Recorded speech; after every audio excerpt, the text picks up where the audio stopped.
My mum's a Kiwi, my dad's Italian, and we shifted to New Zealand in 1982. Why? Because New Zealand's paradise. Italy was like fought with terrorism, and it was like they had the Red Brigades, and it was, you know, we had quite a nice situation, but my mum was a Kiwi.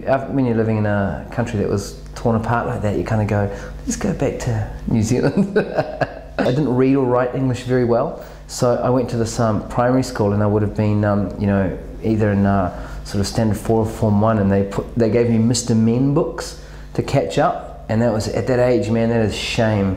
I was like, what the fuck is this? I'm reading Mr. Fuzzy. It was pretty full on, but I still haven't got through all those Mr. Men books, but I reckon by the time I get through. And my Italian had stayed at an 11-year-old's level, you know, because you're not around it, so they said go and get yourself an Italian education first. So I went to Italy for a year and did arts, which meant just, you know, smoking a lot of hashish and not studying a whole lot at all, but it was good for the lingo.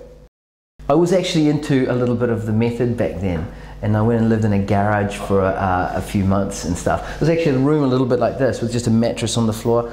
Never do that shit again. It took me months to recover. I was so desocialized by the time I finished doing that film, because I used to walk down Ponsonby Road going, when you're 25, you'll do anything, you know. You take myself very seriously as an actor.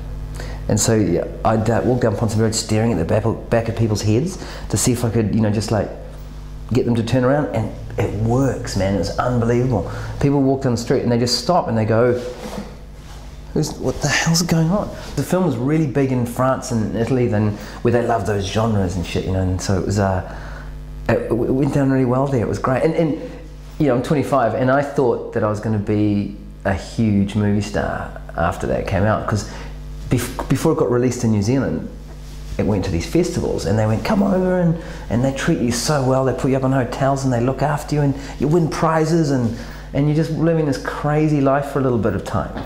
And then you come back to New Zealand to your flat in Grafton, and your car's got a stack of tickets out the front.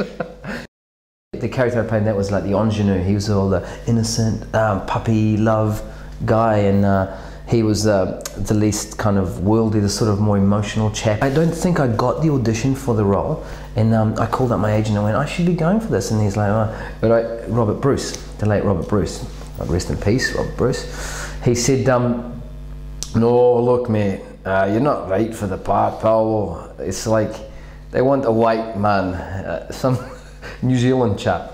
And I was like, oh, well, I can act like a Kiwi boy, come on. So he went all right, and they got me the audition, and they were already in the second phase of auditions, in the recalls, and somehow they got me through, and it was down between me and a Kiwi boy with, you know, typical guy, but they kind of went, oh. But it's all about the dynamic when you had 3 characters, you know, you had Robbie Mangasiva and Scott Wells and me, and we're all very different, so that kind of worked okay, you know, yeah. So, yeah. Freezer was my first film commission short film that was funded, and that was great. I had a ball. We all went up to Hokianga and all stayed on a marae while we shot on location, you know, 5 hours in the Hokianga, in a remote town called Pangaru, in the middle of nowhere, just like beautiful place where people still sort of live. Well, back then, this is 2003, things are changing a bit, but they sort of lived, you know, corrugated iron huts with no electricity stuff, and rode horses to go and get provisions kind of styles, you know, like, which for me, being an Italian kid, I was just like, I felt like I needed a passport to go to that part of the world, like I was entering Maori land, and I really enjoyed the journey into it, because of all the, you can't just go and film there, you have to spend ages meeting all the locals and, you know, talking through with the Kaumātua, especially because we had a dead kuia in a freezer, which was quite iffy. It's based around a true event, a true anecdote, which this friend of mine, Neil Campbell, told me about, who grew up there, where there was this Māori family who had bought a bench freezer on hire purchase, and they hadn't made their payments off. So the store owner of, you know, Kaikohe, you know, whiteware store goes, go and repossess the fridge because they haven't made their payments. And he takes his little boy out, which was my friend, and they go to this house, and they go to get the freezer, and they can't take it because there's a dead lady in it. And what had happened is, in those times, this family was very poor, and they couldn't afford what are they called, undertaker, to go and embalm the body and do the whole thing. Well, people came from all over the country, and it was the 70s, right? So it would have taken 3 days for people to arrive, and then the tangi. So it's the hokianga. It's really hot. They put it in the freezer. So it's a story about that moment, and about this little white boy who encounters this. Yeah. Pretty much the most anal character I've ever played. I did a year and a half of having my sphincter sewn up so tight. I was like, he was so uptight, that guy. And of course, the public thought, you know how they think those characters are.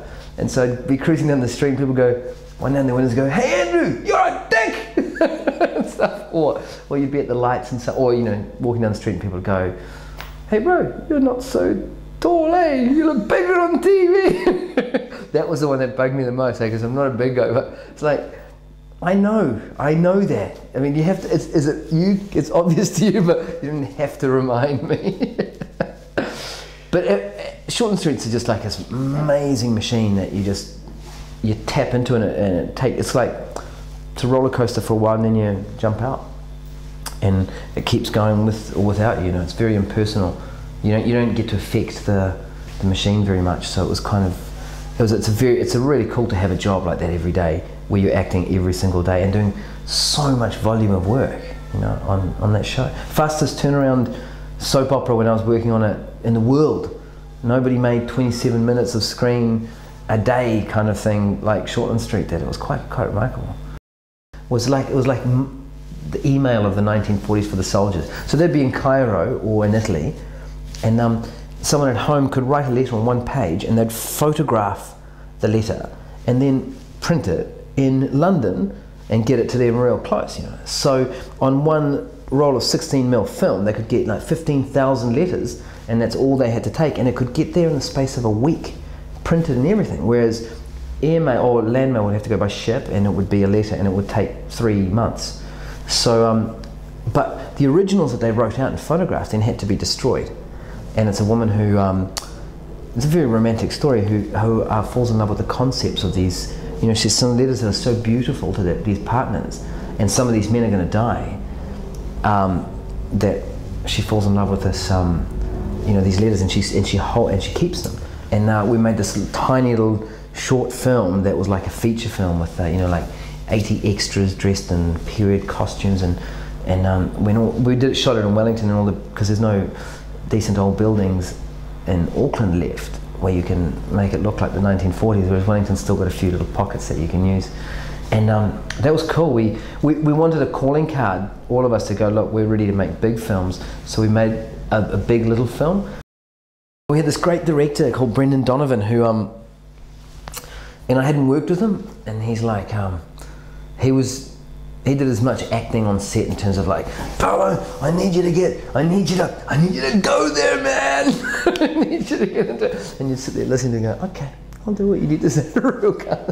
But he got us to rehearse, late at night, and you're going, Christ, this guy's really serious. But he was trying very hard to make something really great from what we had. So it was really fun. It was a beautiful cast. We had Madeline Sami and Fraser Brown and Fussy Tuamosa, and some really interesting writing in New Zealand TV that I hadn't experienced before. And it was like, and since we've had things like Outrageous Fortune, but before that came on, it was as good as I'd ever seen on New Zealand TV. Yeah.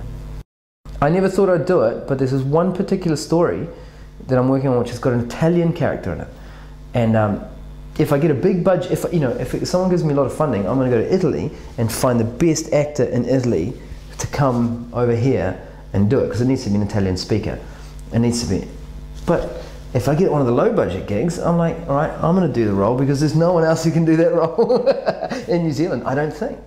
I'm not going to be one of those egomaniacs who, what's his name, Mel Gibson kind of style, but I'm going to give it a shot.